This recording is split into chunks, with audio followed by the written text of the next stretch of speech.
Hey, welcome back, everyone. So, maybe you've seen some of the headlines. Trump says he's going to be arrested tomorrow.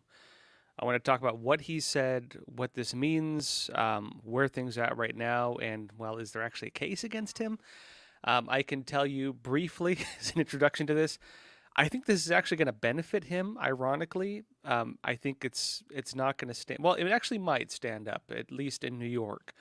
But really, this is, in a really ironic way, probably going to benefit Trump. And people are saying this already. I want to go into this a bit more, explain to you exactly what's going on, exactly what this means for the case, why they might be doing this, and also what it means as well that Trump's calling for protests to quote unquote take our nation back. Things are about to get really interesting, folks. Get ready for it. So, starting tomorrow, we will see. Already starting to an extent. Let's go into it. Those of you on Twitter, Facebook, Twitter, Rumble, we will jump over to exclusively to Epoch TV after about 25 minutes or so, so please join us there. That's our uncensored platform. We tend to walk a fine line with YouTube, so join us on Epoch TV. All right, that said, folks, jump to the first story. I want to show you Trump's tweets. Well, I guess they're on Truth Social, but we'll call them tweets for the sake of it. Trump said this. This was the big announcement he made. And he posted it in all caps. Trump said, "Our nation is now third world and dying. The American dream is dead. The radical left anarchists have stolen our presidential election, and with it, the heart of our country. American patriots are being arrested and held in captivity like animals, while criminals and leftist thugs are allowed to roam the streets, killing and burning with no retribution. Millions are flooding through our open borders, many from prisons and mental institutions. Crime and inflation are destroying our very way of life." That was the first part, and this is the second part of that thread he posted on Truth Social. He continued stating this. "Now illegal leaks from a corrupt and highly political Manhattan District Attorney's Office, which has allowed new records to be set in violent crime and whose leader is funded by George Soros, indicate that with no crime being able to be proven and based on an old and fully debunked by numerous other prosecutors fairy tale, the far and away leading Republican candidate and former President of the United States of America will be arrested on Tuesday of next week.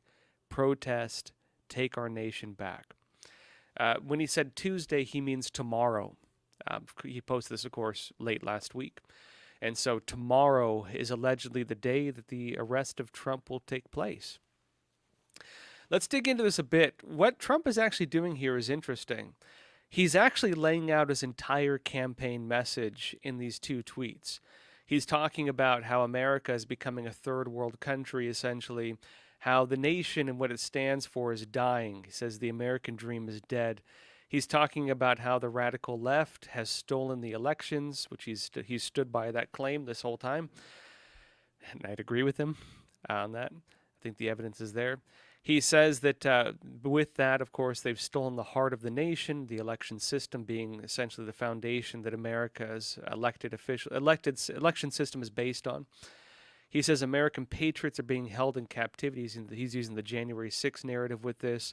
He's saying while that's happening, criminals and thugs, he's talking about lawlessness. They're able to roam the streets, burn down buildings, kill people.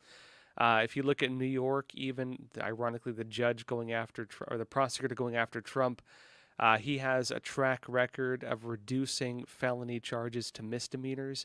And so people are saying it's ironic that he's lifting Trump's misdemeanor to a felony to target him. I'll go into that in a bit. He's talking about open borders, what that means. He's talking about inflation. And then he's also talking about the weaponization of government, him now being the target of it. What Trump is doing here is something that he does actually, in my opinion, very well. He uses essentially what are judo tactics. Think of someone throwing a punch. You take the punch and you redirect it, right? He's taking the momentum of something and bringing it in the direction he wants. He's not backing down. I think this does tie into his business philosophy as well. If you read some of his books like Never Give Up, He does talk about this as basically his fundamental philosophy. That essentially you take the trials given to you and you use them to build what you want to build. That being said, not just me saying it now, but I think the common I think analysis coming out from most people on the right and even some on the left is that this ironically will probably benefit Trump. An arrest of Donald Trump will not end his ability to campaign or run for president. An arrest of Donald Trump will not end his movement. An arrest of Donald Trump will not derail things in any way. The most I think the left could hope for is that it would dissuade people from donating to his campaign, and it would create more controversy around him. But in reality, if you understand that the idea that any coverage is good coverage, essentially, when it comes to media coverage, this will not damage him. Interestingly, and anybody who stood by him to this point where people are being called insurrectionists and so on is already essentially at a level where they don't care about that. If this does anything, actually, is it makes it look even more like this is a political attack. And you've even seen very strong opponents of Trump and people who've gone very anti-Trump, even Mike Pence, for example, who have come out actually defending Trump on this, meaning that even the people who believe Trump is an insurrectionist, even people who dislike him, who don't like his message or the way he does things, even the people on that side of things are actually becoming sympathetic towards him with this, meaning it's having the opposite effect already, at least in my take. Now, that being said, there is some speculation on how this will roll out, and I want to go over some of this with you all. There's speculation that Trump could actually be denied bail. In my opinion, again, this would actually probably benefit him more than it would harm him because it looks like political prosecution at that point. Let me show you this. This is Daily Mail, and it says this. It says, Donald Trump post claiming he'll be arrested Tuesday could see him denied bail over fears he'll try to incite January 6th riot at arraignment hearing, former federal prosecutor says. And it says further in that Glenn Kirshner, an MSNBC legal analyst, has compared the all-caps rant, Trump's post I just showed you, to his post leading up to the Capitol riot on January 6, 2021, and said it could affect the terms of his relief. He speculated that a judge could interpret Trump's post as an attempt to incite a crowd to riot, raising the specter of him being held behind bars to prevent him posting further inflammatory communications ahead of any trial. What do they mean here? They mean that basically the judge could use Trump's posts I just showed you, saying protest, it's time to take the country back, Trump calling for protests. They could take that in context of January 6th and suggest that Trump is essentially trying to start an insurrection. And that he would try to protest even, for example, the trial. If you read a lot of the leftist take on what Trump is doing with this, this is essentially the main narrative they're using, that Trump is pretty much protesting against the legal system at this point and calling for a repeat of January 6th across the whole country. They're accusing him basically of trying to start a second insurrection, is the way it looks like. And not necessarily to overthrow the government, but to challenge the basis of the legal system. The problem with that, even if Trump was in prison, he could still talk to his lawyer and very likely would have messages delivered to the public. You could expect him to be still pretty much the biggest news story in the country, and any journalist is going to be looking for news bites coming out from Trump. Meaning that Trump would become the focus of the entire nation, essentially, if he is imprisoned. And even right now, he is, even not being imprisoned. Trump has become the focus of the entire nation. I should say briefly, this is actually, if you understand the nature of dialectics, right? The nature of debates, the nature of even, let's say, debates between two opposing viewpoints. If you can get people to debate within a set dialectic, you've to an extent already won, because you've made people focus on an issue, and you're going to very likely not budge a lot of the Trump supporters with this. If anything, this actually vindicates a lot of the problems that they believe exist. A lot of Trump supporters believe that the government is being weaponized against them. A lot of Trump supporters believe that the president, Trump, has been unlawfully targeted. A lot of them have stood by him despite the frequent attacks, despite Russiagate, despite the dossier, despite January 6th, meaning another case like this does not really risk them basically switching sides. The only possible outcome of this would be that people who are not already sold on the Trump idea could move over to support him, and we already see that phenomena taking place. In other words, Trump has become the man in the arena. Trump is the one that people are watching right now. His base is likely not going to budge, but the people who don't like him have a chance of budging. In other words, this can actually only benefit him, ironically. Let me show you something else. The Hill is reporting this, and they say, get ready for Manhattan DA's made-for-TV Trump prosecution. High on ratings, but short on the law. And they're essentially, I'll go into this explains some of the technicalities of the case. Basically, the legalities of the case itself are very, very shaky. Meaning it's going to basically vindicate Trump's narrative that the legal system is broken, that radical DAs are essentially just politically persecuting people based on, political stances, that these radical DAs are letting actual criminals basically run free, which this DA in fact actually has. Even some of the Soros-funded DAs believe that Briggs is radical. Sorry, Bragg, this prosecutor, Alvin Bragg. They believe that he's radical even by the Soros prosecutor standards. Again, he's reduced felonies to misdemeanors of violent criminals in New York at about a 50% rate. And him now taking a case that was already for the most part debunked, already for the most part dropped, even in politicized persecutions, even in attempts previously to go after Trump. This whole case is basically said and done with. The only way he's able to bring this back is by ignoring the evidence that has already been brought forward in other trials, meaning this is to an extent double jeopardy, while at the same time also bringing out a case that it would have been a misdemeanor, interestingly, is already past the statute of limitations, meaning you cannot actually charge someone with the crime of a misdemeanor at this point because it's already beyond that. The only way he can do it is by elevating it from a misdemeanor to a felony, which is also very legally shaky to do. And even with all of that, pretty much he's going through so many hoops. He's jumping through so many hoops to go after Trump that there's no way you can look at this and not see it as being politicized. This is badly going to damage the left. And this radical nature, this radical prosecution is not going to be seen as just this one radical judge. It's going to be seen as a symbol, basically, of how far the left has gone. And that is how Trump is already using it in his narratives. This is going to be the spectacle that America and the entire world are going to be watching on the stage. Again, Trump is now the man in the arena.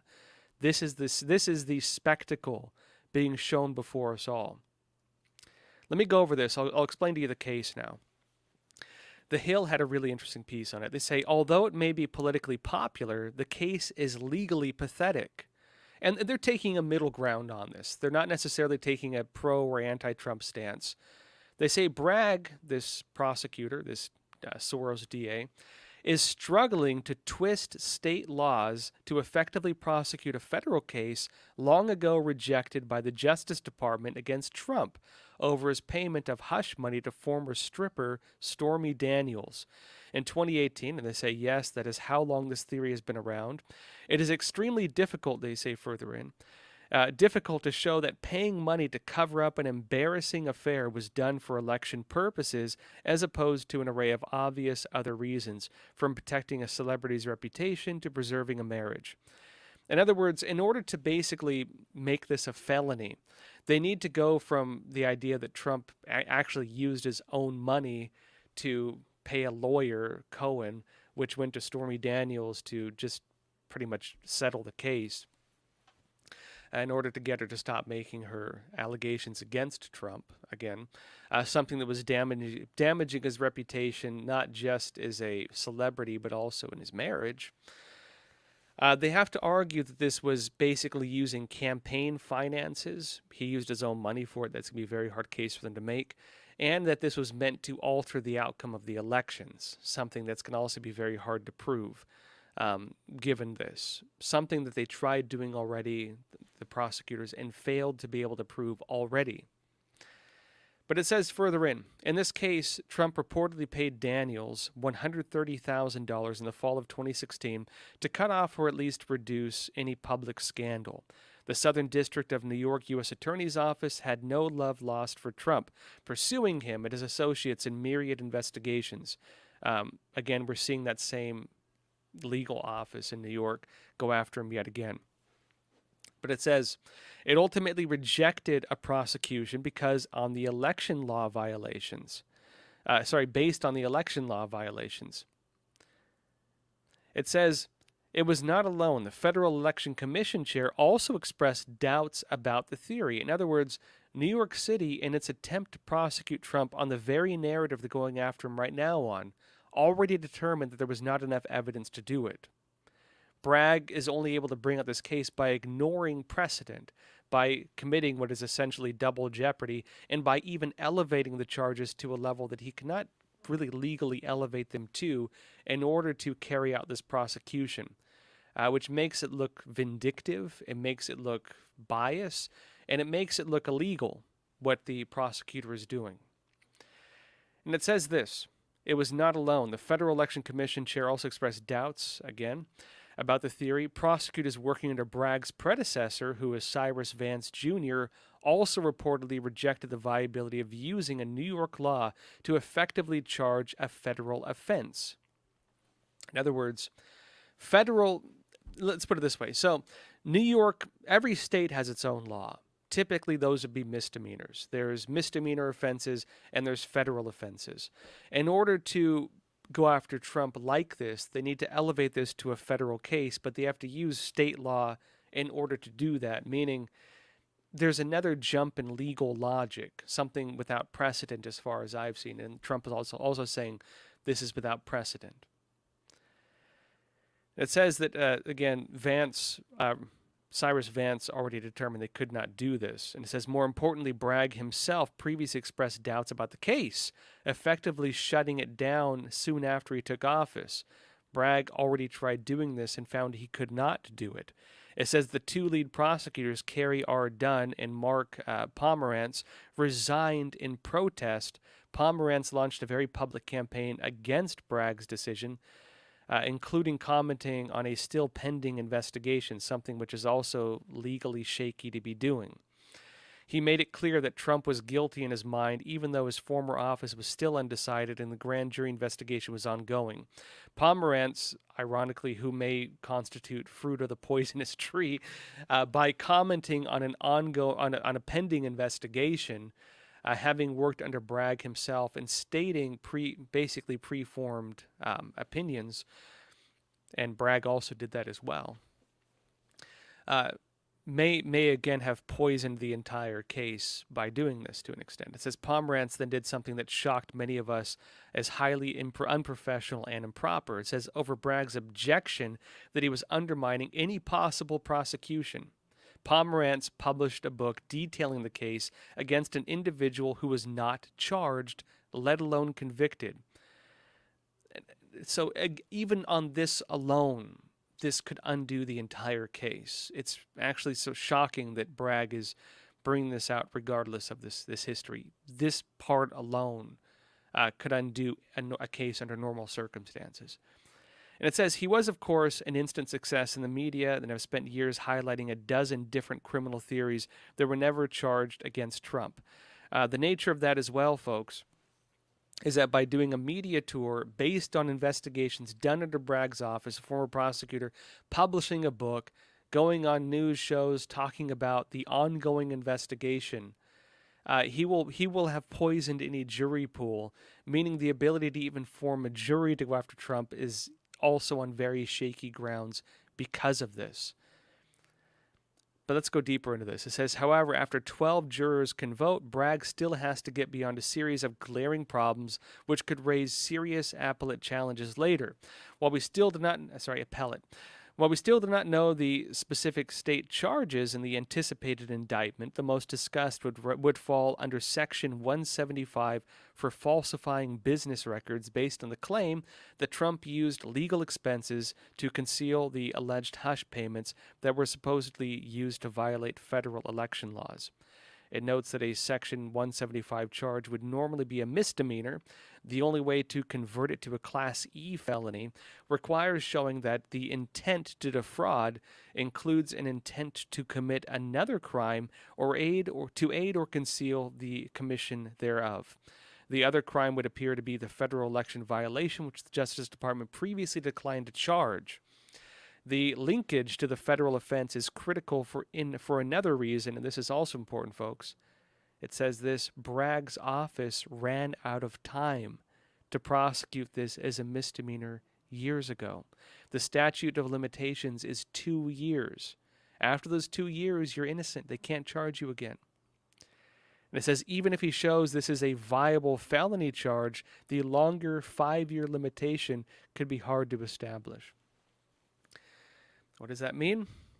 It means that this rests on multiple layers of very shaky ground. There's no way he can do this without looking like he's vindictive, that he's just going after Trump because he hates Trump, that his own office has publicly, that the prosecutor's own office, is the people under him, have demonstrated clear political intent. The people under him have demonstrated clear bias. Details of the investigation were made public, which would poison any jury pool. The case is already beyond the statute of limitations. The ability of them to elevate this was already essentially proven to me. They couldn't do it under the Justice Department. On multiple levels, this is going to be very difficult for them to prop up in any way that does not look political. And again, this is only going to benefit Trump in the end because of this. Even Michael Avenatti, the now jailed former lawyer of Stormy Daniels, seems to have this opinion as well. And Michael Avenatti is no fan of Trump. In fact, remember, he's in prison right now. He hates Trump. He very much hates Trump, at least based on his statements, that's what it appears. Even right before this, he was making these posts. Let me show you. Michael Avenatti was saying this on Twitter. He says, why is it that there is not a single prosecutor in the United States who has the cojones to actually charge Trump? For 5 years, everyone has been passing the buck and waiting for someone else to do it. Meanwhile, America and democracy burns. He's calling for the prosecution of Trump. He very much dislikes Trump. He also posts this. Let me show you. He said, soon the prosecutors will tell us it's too late to close, it's too close to the election to indict Trump. And it will cause an uprising if he is indicted, so we can't do it. Bottom line, they have no true courage/guts because every one of them is only focused on their own careers and being governor someday. In other words, Michael Avenatti right here is demonstrating his desire to see Trump arrested. He's hoping that a prosecutor is going to go after Trump. Remember, there are multiple investigations of Trump, that he incited an insurrection, the January 6th narrative, that he took classified documents, the raid on Mar-a-Lago narrative, and then there's the Stormy Daniels narrative. The Stormy Daniels narrative is actually, even I think all of them would actually be hard to prove. The Stormy Daniels is the least solid of all of them.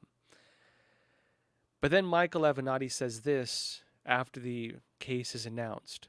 Despite the fact that he's calling for Trump's arrest, despite the fact that he's wanting the prosecutors to go after Trump, despite the fact that he wants this based on his statements, he says this: there are many critical facts and pieces of evidence, texts, emails, etc., relating to the hush money scandal that have yet to see the light of day. And they will unfortunately be very damaging to the prosecution if Trump stands trial. At this point, you simply can't build a case on the testimony of Cohen and Daniels. Remember, Cohen was the lawyer, Stormy Daniels was the stripper. Again, Avenatti was the former lawyer of Daniels, meaning he knows the case. What Avenatti is suggesting here is that based on information the public has not yet seen, texts, emails, etc., if the evidence is actually shown to the public, which it will be because of the way that discovery works, if the evidence is shown to the public, what he's saying is that this will make the prosecution look bad, not Trump. This will make Trump probably look good, and Avenatti seems to be concerned about this, an individual who very much wants to see Trump prosecuted. Avenatti also says this in a follow-up tweet. He says, Attorney Joe Tacopino is no Rudy Giuliani / Sidney Powell. The guy knows his way around a criminal courtroom. He will destroy Michael, dumb as a box of rocks, Cohen, on the stands, especially seeing as Cohen publicly lied for 15 months and now won't stop talking on TV. Avenatti, again, no fan of Trump, no fan of Giuliani or Powell, is suggesting that the lawyer Trump has in this case is actually very good. And if he is up against Michael Cohen, who, again, the evidence he suggests will actually be damaging on, Cohen's going to get wrecked. This is what Michael Avenatti is saying. And Michael Avenatti is about as... this is a guy who is openly vindictive, who is in prison now, and is no fan of Trump. This is his take on it. And on Sunday, Trump announced a new witness. Actually, just yesterday, Trump announced this, which people are claiming could actually prove Trump's innocence already. Let me show you this. It says, this is The Hill. Trump cheers news of most important witness in New York hush money probe. And it says, former President Trump applauded the news on Sunday that Robert Costello, who once served as legal advisor to former attorney Michael Cohen, will testify on Monday before the New York grand jury investigating Trump's alleged involvement in a hush money scheme. And Trump wrote, stating, just reported that the most important witness to go before the New York grand jury, a highly respected lawyer who once represented a convicted felon, jailbird, and serial fake storyteller and liar Michael Cohen, will be doing so tomorrow afternoon. Trump wrote in all caps in Truth Social. He says, the information he will present will supposedly be conclusive and irrefutable witch hunt. And Costello has actually been pretty active on Twitter as well. Costello has stated that even Bragg's office, the DA, the prosecutor, even Bragg's office, he claimed is in turmoil right now. A lot of the people working under Bragg are refusing to carry this out. Even they view this as politically motivated. It's causing it's reaching a breaking point, in other words. I'll go deeper into this, but let me continue this.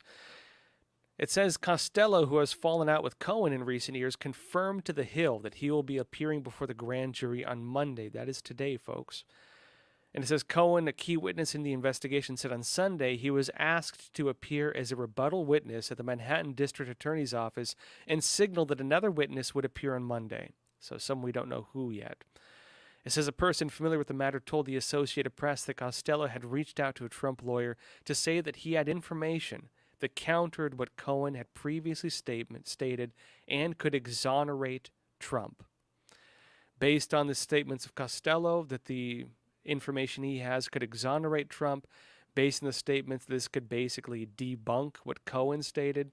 This also corroborates what Michael Avenatti is saying, that if the texts, emails, etc. are shown to the public, it will make Cohen look very bad.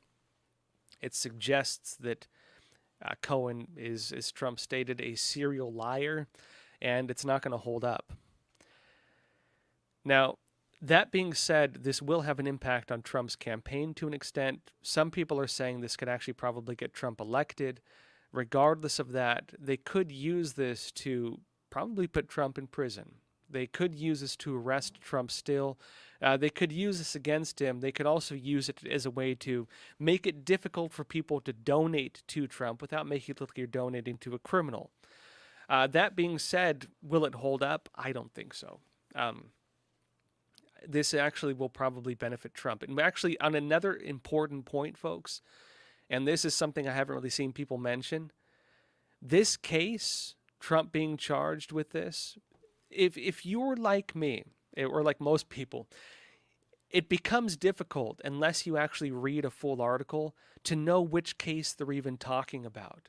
Because they're going after Trump on January 6th. They're going after Trump still on the classified document scandal. They were looking into his taxes. They're going after Trump in so many different ways that you have to actually look into a story to see which specific case they're talking about that they're going after him on. None of them are holding water right now. But if this case falls through, ironically the weakest of all the cases against Trump, ironically the weakest, it'll be difficult for them to prosecute him in any other case without having that being taken in context, essentially.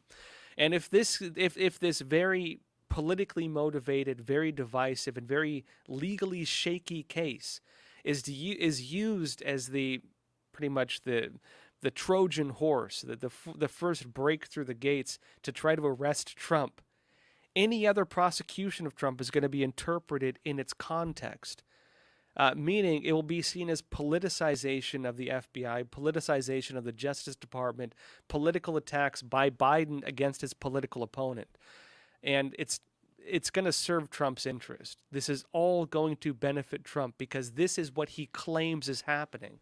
This is the narrative he is campaigning on.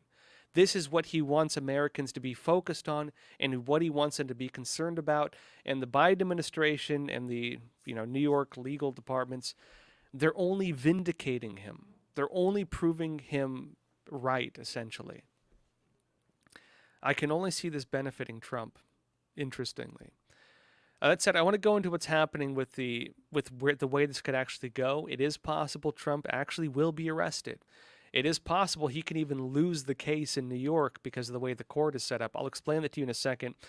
That said, folks, let's jump over exclusively to Epoch TV before we jump over.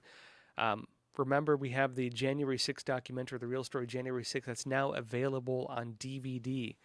Go to Epoch Shop. Go to the Epoch Shop, folks. EPOCHTV.shop. And you can use the promo code Joshua to get 20% off. Let me show you a trailer of that.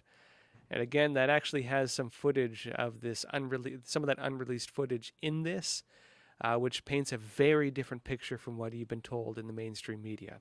Let me show you the trailer of that, then we'll jump over to Epoch TV exclusively. That was a shooting gallery up there. I could hear the tremble in his voice. She suffered a fairly severe beating. The video is pretty graphic. Justice for us seems almost impossible. It's not fun to watch somebody die, and they knew she was in mortal peril. They have not asked the hard questions. Why was the Capitol intentionally unsecure that day? The FBI had information about security concerns before January 6th. They're out for blood, and they're getting it. They appear to be winning. Were the actions of the Capitol Police out of line? Were there violations in use of force? Now I describe it as an inside job. I'm ready to do whatever God calls me.